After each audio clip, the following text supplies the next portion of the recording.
কিরিনে কত সুন্দর করে ফোক আছে না, ফোক টোকায় টোকায় খাইতেছে দেখেন, অনেক সুন্দর করে ফোক টোকায় টোকায় খাইতেছে।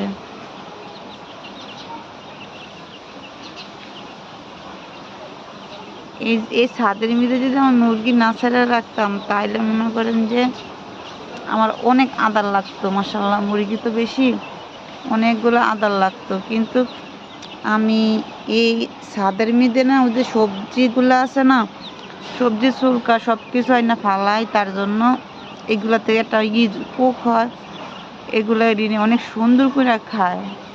দেখছেন কি সুন্দর করে খাইতেছে। আর মাশাআল্লাহ আমার বাচ্চাগুলা সবগুলোই সুস্থ, কোনোটাই অসুস্থ না, সবগুলোই সুস্থ।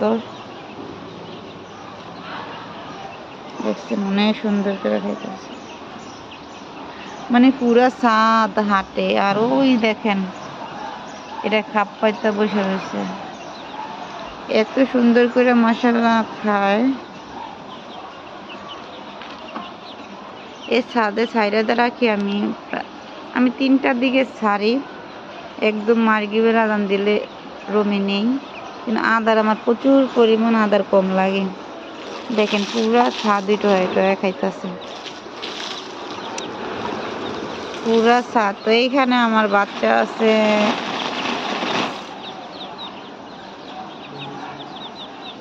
প্রায় 28টার মতো বাচ্চা। মাশাআল্লাহ পুরা ছাদ হাইটা হাইটা হাইটা হাইটা সবগুলাই খায়, অনেক সুন্দর করে করে মানে এত সুন্দর করে টকায় টকায় খায়।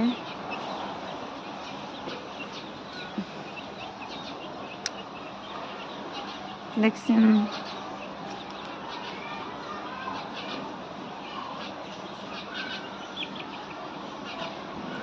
আমি বাচ্চা আনছিলাম 30টা, 31টা বাচ্চা আনছিলাম। 31টা থেকে মারা গেছে কয়টা, মারা যায় নাই, চিলে নিয়ে গেছে 3টা, 2টা চিলে নিয়ে গেছে, আর একটা বিড়ালে মেরে লেছে। ওই দেখেন বিড়াল বসে, বিড়ালে মেরে লেছে। মাশাআল্লাহ এখন বাচ্চা আছে 28টা। দেখেন কি করতেছে, এই এটার কামই এগুলো, পুরা ছাদ হাইটা হাইটা খায়।